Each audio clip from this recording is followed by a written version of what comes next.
পাথফাইন্ডারে সরস্বতী পুজো শুরু হয়েছে 1993-তে।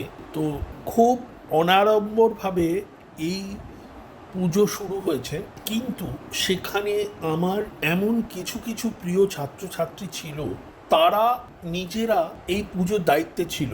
আমার মনে আছে 92-তে একটি ছেলে বাপিলাল বালা, যে মেডিকেলে 27th র্যাঙ্ক করেছিল, রাজু ঠাকুর মেডিকেলে 90th র্যাঙ্ক করেছিল, সমীর পাত্র যে 114 র্যাঙ্ক করেছিল, এরকম বেশ কিছু স্টুডেন্টরা, আমি সবটা মনে করতে পারছি না, এরকম বেশ কিছু স্টুডেন্টরা এসে আমাকে ধরলো যে সরস্বতী পুজো করবো আমরা। তো আমি বললাম যে দেখ, আমি এত নিয়ম কানুন কিভাবে করতে হয় আমি এগুলো জানি না, তো তোদের করতে হবে। বললো যে একদম রাত জাগা থেকে পুজো থেকে সব আমরা করব। সেই প্রথম ওরা প্যান্ডেল বাঁধলো, ওরা নিজেরা লাইট লাগালো, ওরা নিজেরা ফল কাটলো, নিজেরা পুজো করলো, এবং 92 ব্যাচের প্রায় সমস্ত স্টুডেন্ট এই সরস্বতী পুজোতে পার্টিসিপেট করলো।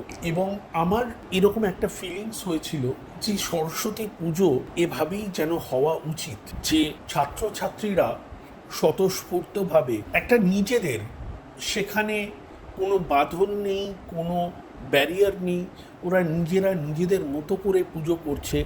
নিশ্চয়ই একটা সংযম, একটা শালীনতা সেগুলো তো থাকবেই। এবং ওই পার্টিকুলার দিনে আমি কিন্তু 364 দিনে আমি ওদের শ্রীমানি স্যার ছিলাম, কিন্তু ওই পার্টিকুলার দিনে আমি কিন্তু ওদের বন্ধু হয়েছিলাম।